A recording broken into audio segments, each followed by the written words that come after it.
Cek. Bismillahirrahmanirrahim. Assalamualaikum warahmatullahi wabarakatuh. Selamat berjumpa kembali teman-teman mahasiswa semester 1 ya, kelas A, B, dan C. Ya, perkuliahan memang tidak sinkronus, artinya tidak tatap muka secara langsung, tapi saya rekam, kemudian nanti Anda bisa mengakses kapanpun, dimanapun, selama jaringan sudah ada begitu. Baik teman-teman, kita awali perkuliahan bahasa Indonesia ini dengan bacaan basmalah. Bismillahirrahmanirrahim. Saudara-saudara sekalian, beberapa minggu yang lalu kita sudah melakukan ujian tengah semester ya, dan saya lihat beberapa jawaban sudah baik, ada yang masih salah, ada yang betul semua, ada yang tapi overall nilainya bagus-bagus. Artinya setelah soal, jadi dulu saya memberikan kisi-kisi yang sebetulnya agak sulit, tapi karena setelah rapat dosen pengampu bahasa Indonesia itu ternyata soalnya dipermudah, dan soal yang Anda dapatkan sebenarnya soal yang mudah ya, lebih sulit soal yang saya buat kemarin ternyata, karena harus disesuaikan dengan pengampu-pengampu lain dan kelas-kelas lain. Nah, saudara-saudara sekalian, ini sedang saya nilai tugas Anda, ya, insya Allah nanti akan muncul di e-learning nilainya, pelan-pelan karena ada 124 mahasiswa yang harus saya nilai untuk semester 1, belum semester 3, belum yang semester 5, jadi mohon bersabar, insya Allah nanti dalam waktu dekat, sambil jalan pelan-pelan nanti Anda akan lihat nilainya. Nah, Bapak Ibu sekalian, Bapak Ibu lagi saudara-saudara sekalian, untuk pertemuan minggu ini, minggu ke-8 ya, minggu ke-8, kita akan berbicara tentang lanjutan dari mata kuliah yang kemarin. Sebentar. Ya, kalau kemarin pertemuan terakhir, kalau nggak salah kita berbicara tentang paragraf ya, ada argumentasi, ada persuasi dan seterusnya itu. Saya yakin semua bisa membuat paragraf dengan oke, dengan baik. Nah, permasalahannya adalah bagaimana mengembangkan, bagaimana menerapkan, mengaplikasikan beberapa paragraf itu menjadi sebuah bacaan yang baik tentunya ya, entah itu bentuknya artikel, entah itu bentuknya opini, atau entah itu bentuknya yang lain, misalnya gagasan tertulis atau yang lain, atau bahkan karya ilmiah. Itu teman-teman. Baik, saya share screen dulu tentang materinya. Sebentar.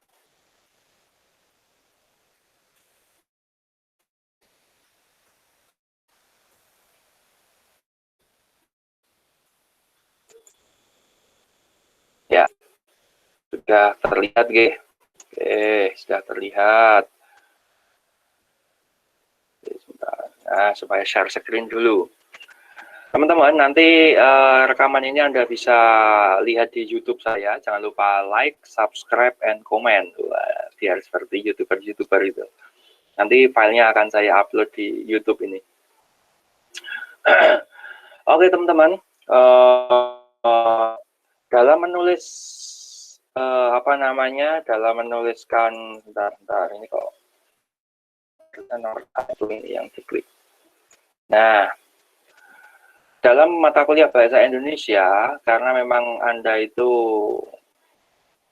teori tentang menulis, kaitannya tentang paragraf, frasa, klausa itu sudah Anda dapatkan di SMP SMA, dan saya tidak akan mengulang secara detail lagi, lebih pada mengingatkan kembali begitu. Nah, karena ini di perkuliahan, jadi harapan saya Anda bisa langsung praktik, bisa langsung mengaplikasikan, dan tentunya butuh yang namanya teknik ya, butuh yang namanya strategi atau tips begitu. Maka di perkuliahan kali ini kita akan berbicara tentang teknik menulis opini, resensi, dan features. Ya, features ini mungkin teknis sekali ya. Opini, resensi, features itu hampir sama sebetulnya. Intinya apa? Ya intinya Anda memberikan sebuah penilaian memberikan sebuah apa namanya, bukan kritikan tapi lebih kepada menggambarkan, ya, menggambarkan dari suatu hal yang ingin Anda tuliskan. Bentuknya bisa berupa paragraf argumentasi, bisa berupa paragraf narasi, bisa berupa eksposisi, bahkan campuran dari 5 paragraf tersebut itu bisa masuk ke dalam sebuah opini.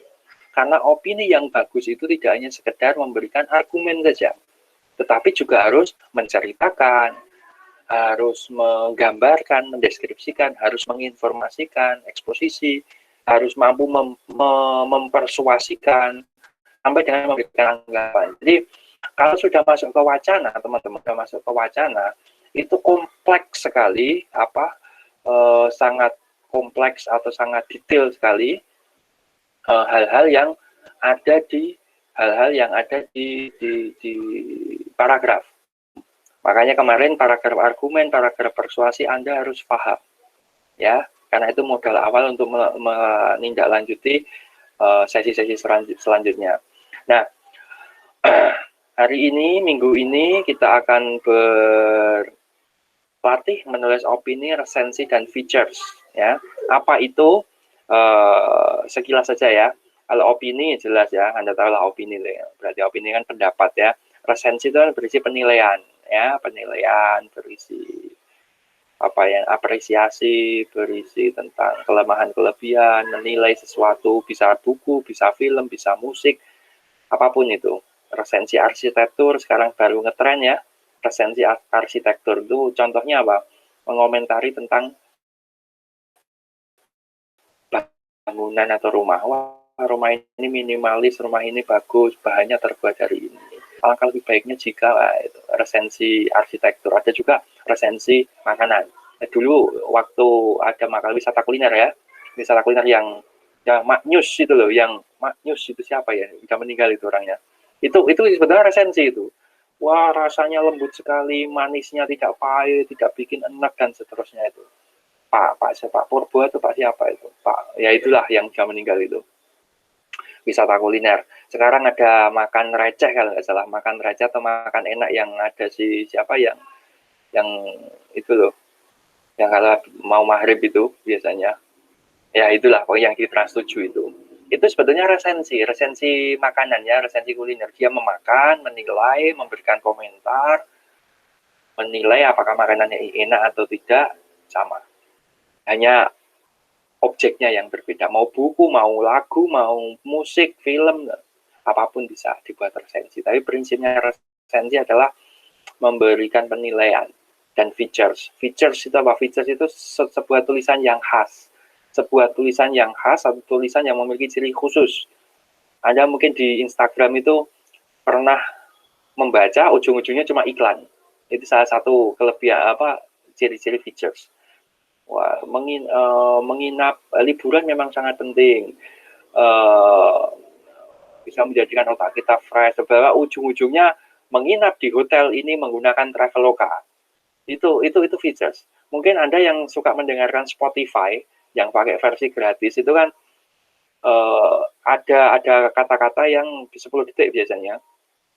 Saya tidak suka melompat, saya tidak suka diganggu, saya tidak suka ini. Ujung-ujungnya Anda suruh beli paketan yang Spotify itu supaya tidak bisa melompat-lompat lagu, ya kan?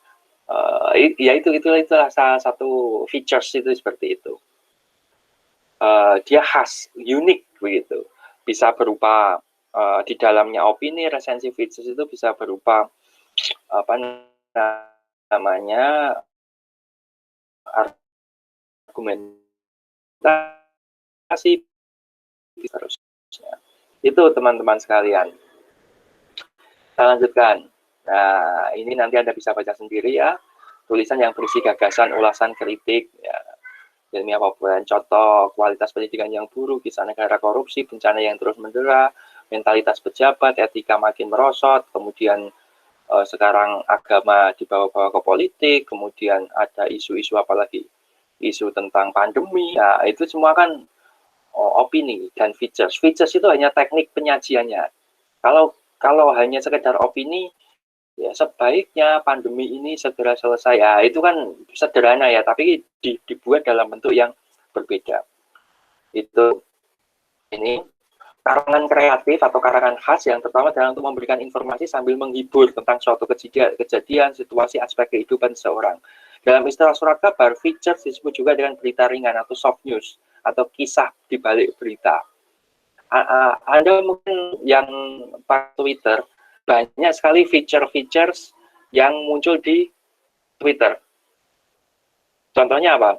Detik.com. Detik.com itu pernah mengangkat tentang kasus itu, bukan kasus ya, cerita di detik.com itu, cerita tentang settingannya antara Vicky Prasetyo dengan Kalina. Itu untuk apa itu sekelas detik.com mengangkat itu? Itu sebetulnya aja tujuannya. Supaya apa? Supaya dikomentari, supaya diberikan reaction gitu kan.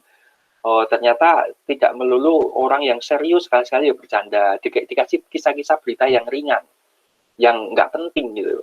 Loh, kenapa Pak nggak penting kok diberitakan? Ya bukan masalah nggak penting isinya, tapi kan ada berita yang nggak penting itu justru akan menambah sesuatu yang pemanis gitu. Contoh misalnya Anda mau beli makan gitu, makan di restoran. Itu kadang ada beberapa minuman yang atasnya itu dikasih, kalau minum lemon tea gitu, atasnya kayak irisan jeruk yang ditaruh di gelas ya. Itu fungsinya ya untuk pemanis saja. Ada dan tidaknya sebetulnya tidak mengurangi rasa, tapi ya sebagai pemanis. Ya itulah features itu seperti itu. Tapi keberadaan dia menjadi penting dalam sebuah kesatuan bacaan.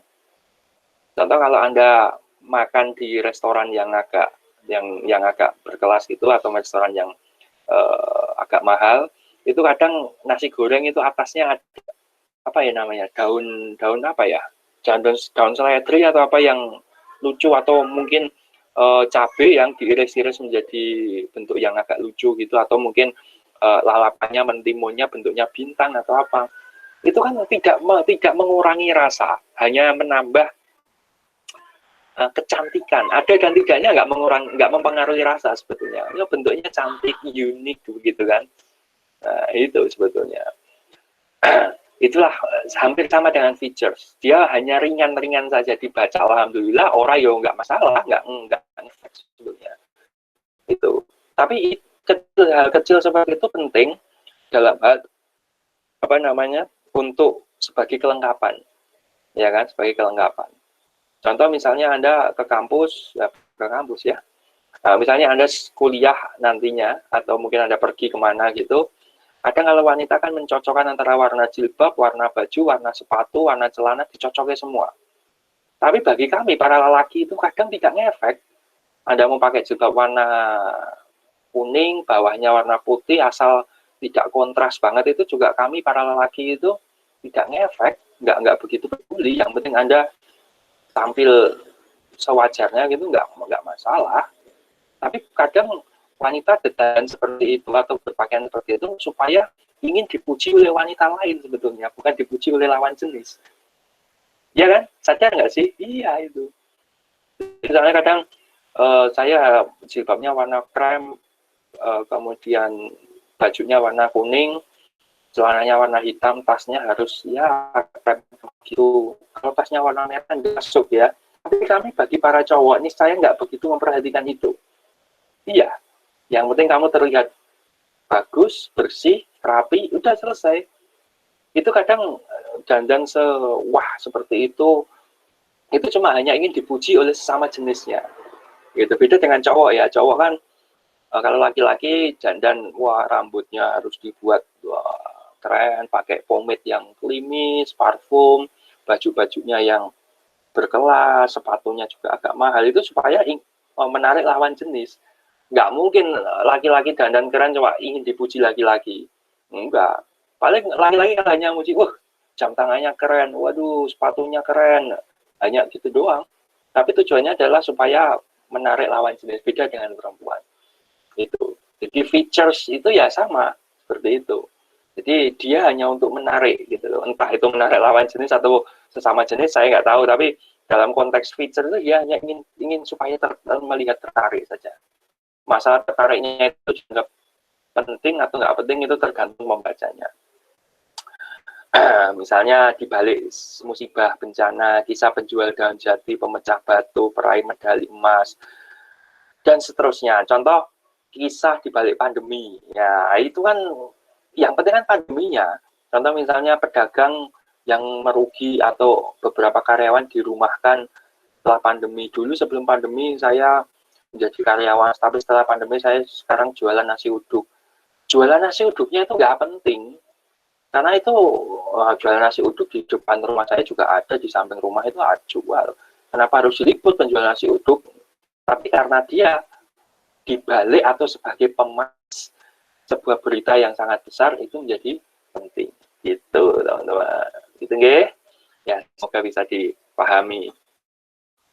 Selanjutnya ini rambu-rambu penulisan artikel. Ada beberapa rambu-rambu penulisan artikel ya.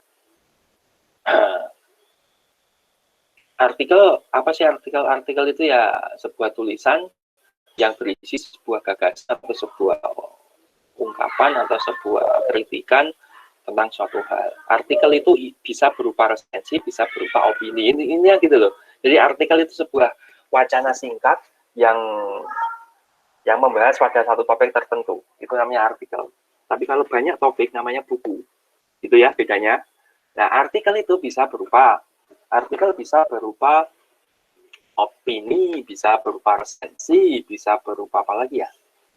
Features, bisa berupa kritik sastra, bisa berupa macam-macam. Ya, berita juga itu artikel. Baik itu berupa baik itu dalam bentuk ilmiah maupun tidak ilmiah. Oke, teman-teman. Rambu-rambunya, walaupun semua persoalan dapat dituliskan dalam bentuk opini, ada yang harus diperhatikan. Nah, ini. Satu, persoalan aktual yang menjadi perhatian masyarakat, masalah yang ditulis tidak menghasut, mengadu domba, tulisan berupa solusi terhadap persoalan, dan seterusnya. Intinya begini, teman-teman. Kalau Anda mau menulis opini, ya jangan semuanya itu argumentasi. Tidak semuanya itu persuasi. Tapi kelima-limanya jenis paragraf itu Anda masukkan. Dimulai dari apa? Cerita dulu. Setelah cerita Anda menggambarkan. Setelah mampu menggambarkan Anda menginformasikan. Setelah mampu menginformasikan Anda memberikan sebuah persuasi, ajakan, atau sebuah gagasan, argumen dulu. Setelah Anda menggunakan argumen baru berikan bujukan atau rayuan berupa persuasi supaya orang baca itu mampu atau yakin dari apa yang Anda buat gagasannya. Contoh misalnya, Anda pernah lihat itu di YouTube namanya Gadgetin itu, siapa ya yang namanya itu, yang Gadgetin itu loh, yang suka mereview gadget-gadget terbaru itu dia kalau ditulis dalam bentuk tulisan itu sebenarnya adalah sebuah artikel, cuma itu dilisankan ya. Isinya apa? Dia mulai menceritakan dulu, beberapa hari yang lalu saya melihat ada iPhone yang baru, iPhone 12. Kemudian saya beli. Setelah saya beli, dia menggambarkan. Dia menceritakan dulu, setelah cerita, kemudian dia menggambarkan. Sekilas saya melihat iPhone ini bagus sekali bentuknya, menarik. Ya, itu menggambarkan. Kemudian menginformasikan, oke teman-teman, ternyata iPhone ini harganya sampai 25 juta, 30 juta. Menginformasikan, saya belinya di sini, di sini. Setelah mampu menginformasikan, dia memberikan gagasan. Dari harga segitu, kalau saya sih worth it ya, beli segitu dengan kemampuan yang seperti ini. Apalagi ditunjang dengan ini. Jadi sebaiknya teman-teman membeli. Ya itu kan persuasi dicampur dengan opini ya. Menurut saya layarnya sangat bagus. Itu kan gagasan. Ya kan argumentasi. Suaranya juga sangat jernih, ditunjang dengan baterai yang sangat besar. Ini menurut saya sangat menunjang pada pekerjaan teman-teman misalnya. Maka belilah, ujung-ujungnya persuasi, suruh membeli kan gitu. Gadgetin itu loh. Siapa namanya ya yang gadgetin itu? Saya lupa itu. Saya kalau mau beli sesuatu mesti nunggu reviewnya dia dulu. Kalau itu bagus, worth it, ya saya beli. Gitu. Itu teman-teman. Menurut artikel yang baik itu begitu. Oke, sekarang kita masuk ke opini. Opini, bagaimana sih menulis opini yang baik itu? Menulis opini yang baik, opini sekali lagi apa? Gagasan ya. Untuk bisa menulis gagasan yang baik, Bapak Ibu, teman-teman sekalian, kita harus tahu yang yang Anda mau opinikan, yang Anda mau berikan gagasan atau pendapat itu apa? Berarti kan harus punya masalah dulu. Masalah. Ya, berarti saya harus mencari masalah, Pak. Tidak mencari masalah, tapi menemukan masalah. Mencari dengan menemukan itu beda ya. Kalau ditanya masalah Anda sekarang apa, Anda akan mencari-cari masalah. Apa ya masalah saya ya? Tapi kalau Anda, masalah Anda apa? Iya Pak, saya itu masalahnya kendala sinyal Pak. Berarti Anda menemukan, bukan mencari-cari masalah. Gitu. Dan masalah dapat diperoleh dari searching di internet. Ketika Anda searching di internet, ternyata internetnya lambat sekali. Ya, masalah lagi. Membaca buku misalnya, atau pengalaman membaca buku ternyata Anda nggak paham isinya. Nah itu juga masalah. Berarti kan Anda menemukan, bukan mencari. Beda ya. Kalau mencari itu tidak ada menjadi ada. Tapi kalau menemukan, itu kan tidak sengaja menjadi ada. Itu menemukan. Jadi misalnya Anda menemukan uang itu kan nggak sengaja ya. Nah, tapi kalau mencari masalah atau mencari uang, berarti kan uangnya nggak ada. Anda mencarinya dulu dengan usaha. Sama, opini itu juga gitu. Nah, lebih pada menemukan masalah. Ngapain saya harus cari masalah? Saya menemukan saja apa sih masalahnya. Hanya menemukan, gitu. Oke? Ya. Setelah tahu, lengkapi masalah Anda dengan bahan kajian pustaka. Contoh misalnya, Anda kan kuliah daring ya, sulit memahami materi.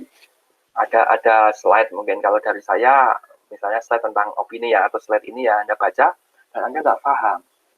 Anda nggak paham.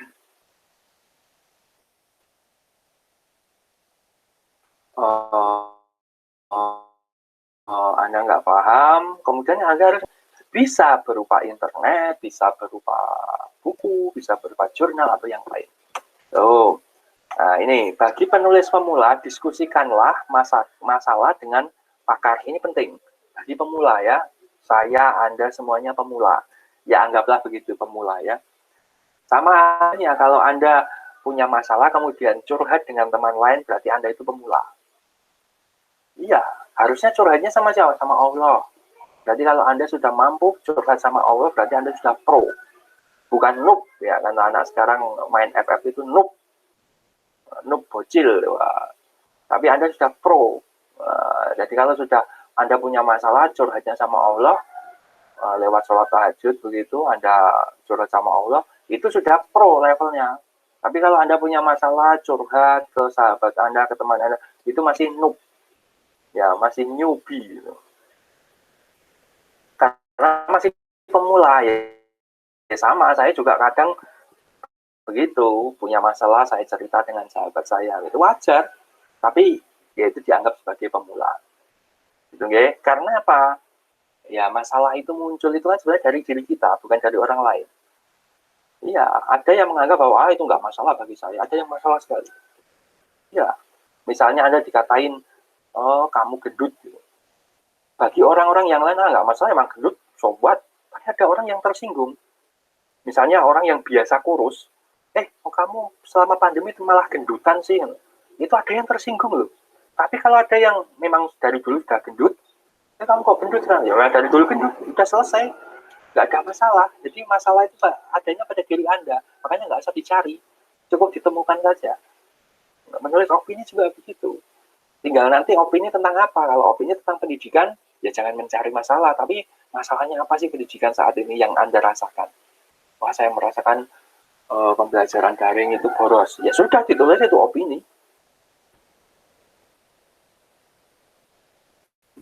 Oke. Nah, ini juga begitu. Walaupun opini itu berupa pendapat ya atau gagasan, tapi penting juga bahwa opini itu harus didukung dengan fakta, seperti yang saya ceritakan di gadgetin tadi. Ada fakta, ada data, baru diberikan opini. Jangan tahu-tahu sebaiknya pembelajaran daring ditiadakan. Lah kenapa? Ya pokoknya ditiadakan, tidak boleh. Pokoknya itu tidak boleh. Jadi harus ada fakta, ada data yang sesuai. Itu ya teman-teman. Nanti selebihnya Anda bisa baca sendiri. Nah, ini banyak sekali ya. Ada artikel harus didukung saran, pemecahan, mencantumkan sumber. Ini penting, sumber. Ya, kalau Anda lihat di YouTube itu orang review unboxing dan seterusnya itu dia pasti punya sumbernya. Ya, tidak hanya sekadar jeplak gitu atau sekadar ngomong tidak. Tapi dia harus punya kutipan, harus punya referensi yang baik. Ya, jika penulis ragu terhadap persoalan, batalkan saja penulisan. Betul. Ini penting juga. Jadi misalnya begini, kalau Anda mau punya masalah, mau curhat ke orang, takut orangnya itu nanti membocorkan rahasia Anda atau ragu, mending nggak usah diceritakan. Itu, walaupun itu ke sahabat Anda, wah saya habis putus nih sama pacar saya mau cerita ke sahabat saya, jangan-jangan nanti ditikung sahabat kamu, ya kan? Mendingan nggak usah aja, diem aja. Atau kalau Anda mau curhat, ya curhat pada Allah gitu. Iya, karena tadi ya, bagi penulis pemula. Tapi kalau sudah pro, ya nggak usah langsung aja curhat aja sama Allah, nanti langsung dijawab, dikasih solusi, ya kan? Solusi bukan opini. Kadang, nah ini penting. Ketika Anda curhat dengan teman, sahabat dan seterusnya ya, Anda kan memberikan opini sebetulnya. Bagaimana sebaiknya, apakah benarnya? Dia akan memberikan opini, jadi opini versus opini, bukan solusi. Kudune harusnya kalau Anda membuat opini kan jawabannya sebuah solusi. Tetapi ketika Anda curhat ke teman yang lain atau mendiskusikan dengan pakar atau dengan teman atau sahabat, Anda memberikan opini, yang Anda dapatkan juga opini, ya bukan solusi. Maka opini versus opini, ya berkutat pada itu, nggak selesai masalahnya, ya kan? Maka biasanya dalam teknik menulis artikel ini, dalam membuat opini, ya ujung-ujungnya solusi, gitu loh. Jangan hanya opini doang, opini tapi efek atau imbasnya adalah solusi. Ini penting teman-teman, Oke, semoga perkuliahan ini membawa apa ya namanya, nilai. Oh ternyata kalau saya curhat itu harus hati-hati. Ya kalau sahabat saya itu memberikan solusi lah, kalau opini mending nggak usah sekalian. Cerita-cerita yang sifatnya personal ya, apalagi cerita tentang pasangannya. Wah, saya habis patah hati, ditinggal selingkuh pasangan saya. Cerita ke sahabat, jangan-jangan selingkuhnya dengan sahabat kita, teman makan teman, ya kan? Itu banyak kejadian seperti itu. Jadi bukan menakut-nakuti. Artinya jika Anda ragu, jika penulis ragu terhadap persoalan, batalkan saja. Ya, batalkan saja penulisannya. Jika Anda ragu mau curhat, ya nggak usah curhat sekalian, curhat sama Allah, selesai. Curhat sama Tuhan. Itu akan lebih tenang hatinya. Karena esensi sebuah curhat atau sebuah opini itu adalah ingin memperoleh solusi kan. Gitu. Oke teman-teman, semoga bisa dipahami. Ini aktualitas opini. Jadi opini yang baik itu harus punya keaktualan. Aktual itu apa? Aktual itu kekinian, ya, tentang pandemi. Nah, itu kan kekinian sekarang. Tapi kalau Anda cerita krisis moneter tahun 98, mungkin Anda belum lahir ya, tahun 98, itu ya tidak efektif. Anda cerita lagi tentang G30 SPKI, ini bulan apa ini? November, ya nggak ngefek, nggak aktual. Anda cerita G30 SPKI ya di September atau Oktober, itu masih masuk. Tapi ketika November, Januari, Anda cerita G30 SPKI, ya nggak ngefek. Sama lagi bulan Januari, tapi Anda cerita tentang kemerdekaan Indonesia 17 Agustus, ya orang ngefek, tidak aktual. Kemudian aktualisasi berkenaan dengan hari besar misalnya, oke, misalnya hari AIDS, hari tanpa asap rokok dan seterusnya. Sekarang hari guru ya, sekarang hari guru. Tapi kok nggak ada hari murid ya? Saya juga nggak tahu. Hari ibu ada, Mother's Day, Father's Day sudah mulai ada, tapi tidak hari anak nasional ada, tapi hari murid yang belum ada itu. Hari santri ada, tapi hari murid belum menemukan. Sekarang hari guru Anda bisa menulis tentang guru. Bagaimana calon guru? Anda kan calon guru dengan gaji guru GTT, guru tidak tetap itu kan ya seikhlasnya ya. Jadi gajinya adalah pahala nanti insya Allah gitu. Proses penulisan artikel ada 3 ya tahapnya, ada pra penulisan, ada penulisan dan pasca penulisan. Tahap pranya nanti Anda bisa baca sendiri, kemudian tahap penulisannya juga Anda bisa baca sendiri bagaimana menulisnya ya. Tahap penulisan dilakukan dengan membuat draft. Draft ini penting teman-teman. Apapun itu harus ada draft. Draft itu kerangka ya, kerangka. Bahkan mau membangun rumah aja harus ada rangkanya. Dan itu penting. Ya, menulis juga begitu, harus ada kerangkanya, pendahuluan, isi, penutup gitu. Tahap pra, penulisan dan pasca. Itu ada draftnya semuanya. Nah, fungsinya apa? Fungsinya adalah untuk memudahkan. Fungsinya untuk memudahkan penulis itu on the track. On the track apa ya? Sesuai jalurnya. Supaya tidak sampai out of the track gitu loh. Dia tetap on the track di dalam topik yang diselesaikan itu. Tidak melenceng jauh pada track-track yang lain. Itu teman-teman. Kemudian perempuan muda yang jual gibar diperkosa laki pengangguran. Wah, ini menurut saya ini topik yang topik yang terkesan sederhana sih. Perempuan muda suka keluyuran di bar diperkosa laki pengangguran. Itu kan ya wajar. Perempuan muda suka keluyuran di bar diperkosa lelaki pengangguran. Ya udah, ya memang resikonya suka keluar malam di bar diperkosa lelaki pengangguran. Ya udah, berita seperti itu ya memang sudah sewajarnya. Nah, kemudian contoh begini, yang bagian pertama ya. Ketika membuat seperti ini, itu kan poin pentingnya itu sebetulnya kan pemerkosaannya, bukan perempuan muda yang termasuk ini gadis di bawah umur dicabuli ayah kandungnya. Ya walaupun ini tidak wajar kan,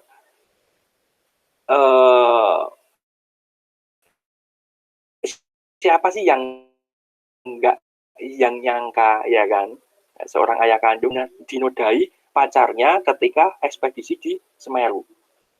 Ya wajar kalau gadis pecinta alam dinodai di hotel, lah itu bukan pecinta alam, itu pecinta hotel itu mesti ya, pecinta traveling ya kan, bukan pecinta alam. Kalau pecinta alam dinodai pacarnya ketika ekspedisi di Semeru, ya wajar gitu loh, so what gitu loh, paham ya maksudnya.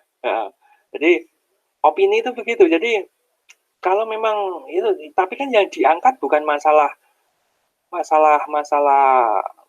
mahasiswi pecinta alam ekspedisi, tapi kegiatan lagi, perbuatan memperkosa atau perbuatan mencabuli atau perbuatan menodai itu loh, itu yang penting.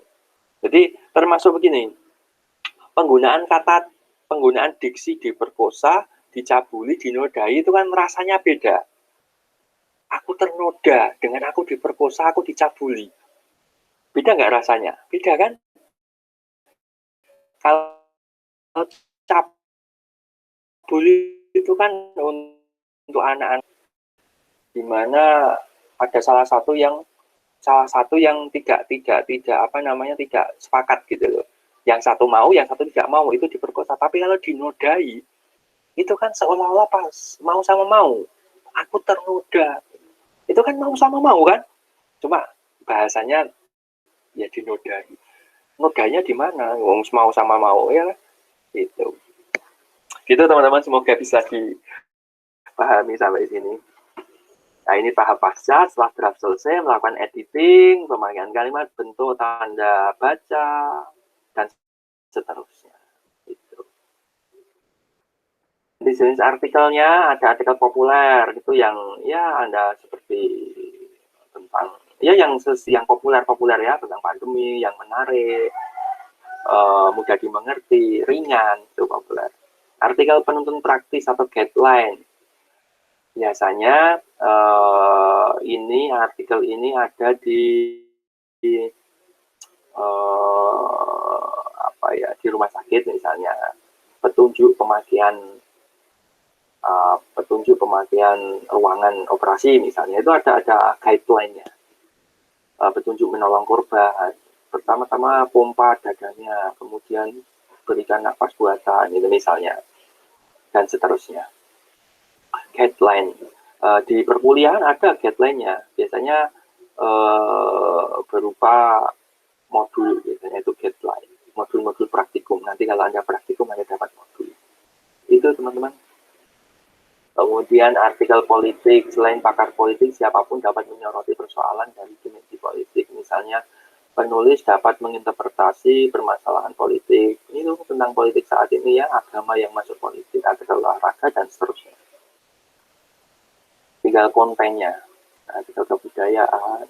Nah, kita masuk yang kedua ya, resensi. Tadi opini sudah, resensi ya. Resensi itu isinya kan menilai, memberikan ulasan, timbangan, pembahasan, dan endingnya adalah memberikan kesimpulan bahwa bukunya ini yes atau no untuk dibaca. Kalau bukunya yang dibaca apa namanya Anies Baswedan beberapa hari kemarin itu di Twitternya dan di Instagramnya Anies Baswedan itu tentang matinya demokrasi ya kan, gitu.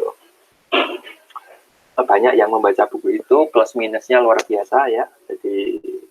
Jadi intinya resensi adalah menginformasikan ada sebuah buku nih, ada sebuah film, ada sebuah apapun itu ya, membuat resensi, tetapi layak enggak gitu loh. Diberikan solusi, jangan diberikan jangan diberikan kepada pembaca untuk menyimpulkan, tapi Anda yang memberikan. Jadi Anda menyimpulkan buku ini layak atau tidak gitu. Memang keputusan itu membaca atau tidak kan kepada konsumen kan, tetapi Anda harus menyatakan bahwa menurut saya buku yang setebal 500 halaman ini layak dibaca. Gitu. Layak atau tidak layak, itu resensi. Strukturnya ini ada ya, nanti dibaca lagi ya. Rekomendasi, lah ini loh rekomendasi. Menyarankan membaca untuk membaca buku tersebut, kesannya. Jadi ini layak atau tidak gitu. Jadi ada rekomendasi, ada kesimpulan. Jangan terus si pembaca resensi itu justru akan bingung, ini tak waca ora to. Tapi dengan adanya resensi itu justru malah pembaca jadi yakin saya membeli buku ini. Makanya kalau saya membeli barang di Gadgetin, diulas, itu saya beli. Karena apa, di situ sudah direkomendasikan. Ini sangat layak jika Anda membeli handphone ini. Karena ini sudah didukung ABCD. Maka dengan budget yang segitu sangat layak. Nah, makanya saya beli. Itu ada rekomendasi, jangan malah bimbang. Gitu. Praktik resensi disesuaikan dengan isi buku. Suatu saat nanti Anda saya menyuruh Anda untuk membuat dari kegiatan pengamatan spontan, membaca buku, internet, dan seterusnya, banyak sekali. Seorang ibu tua menggendong daun jati sambil kencing berdiri, bisa jadi tulisan yang menarik. Seorang ibu tua menggendong daun jati sambil kencing berdiri. Bukan masalah kencing berdirinya sih, tapi ibu tuanya. Sudah ibu-ibu tua menggendong daun jati. Karena kalau sudah menggendong, kalau mau kencing tidak sambil melepaskan daunnya lagi kan naiknya lagi berat. Makanya dulu ada, saya pernah melihat itu emak zaman dulu mbah-mbah itu, karena dia menggendongnya sudah sangat berat. Kalau dia dari diselek itu ditaruh ke bawah, kemudian dia digendong lagi kan berat ya. Kan nenek-nenek tua zaman dulu, zaman saya kecil itu kan pakai kebaya, bawahnya pakai jarik itu loh ya, bawahnya pakai jarik itu. Dulu waktu itu saya masih melihat itu pagi-pagi kalau mau kencing ya cuma berdiri gitu aja. Iya berdiri gitu, nggak bisa karena kalau dia turunkan akan sangat berat naiknya gitu. Naik angkot yang menyesal karena mengutip lebih dari ketentuan.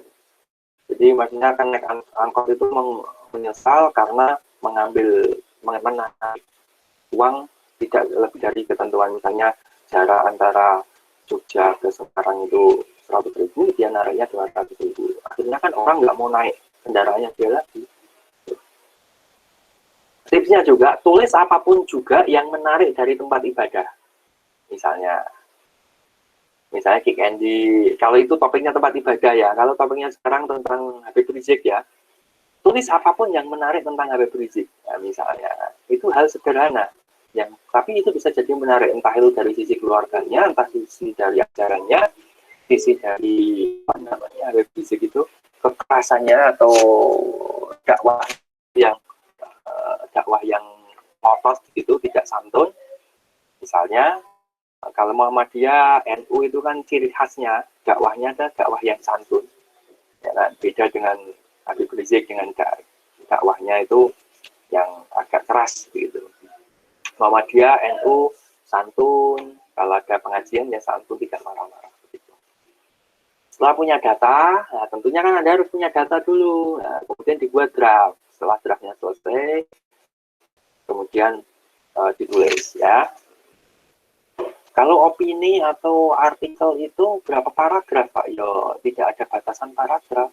Semakin banyak, semakin baik artikel itu. Tapi juga banyak yang sesuai dengan draftnya loh ya. Banyak tapi nggak nyambung ya, jelek juga. Jadi, artikel baik dan tidaknya itu tidak diukur dari banyaknya paragraf. Tetapi kontennya. Tapi kontennya itu loh, isinya. Apakah isinya itu sesuai dengan topik? Apakah isinya sesuai dengan apa ya, pesan yang mau disampaikan itu ya. Oke, itu teman-teman sampai sini. Silakan kalau mau ada pertanyaan boleh ditulis di kolom komentar ya. Kolom komentar, jangan lupa like, subscribe, dan share ya di akun YouTube saya. Terima kasih. Untuk pertanyaan atau hal yang ingin ditanyakan boleh ditulis di komen ya, di komen di bawah ini nanti. Dan teman-teman sekalian, ada tugas juga di LMS, nanti silakan dikerjakan ya, tugas di LMS dikerjakan. Apa tugasnya ya, nanti dilihat di LMS. Itu, terima kasih teman-teman, sampai jumpa di perkuliahan selanjutnya. Tetap sehat, tetap di rumah saja. Kita berdoa supaya Januari kita bisa kita bisa bertemu secara langsung. Anda bisa melihat saya juga bisa bertegur sapa dengan Anda sekalian. Terima kasih. Kita akhiri dengan bacaan hamdalah. Alhamdulillah. Saya akhiri dengan assalamualaikum warahmatullahi wabarakatuh.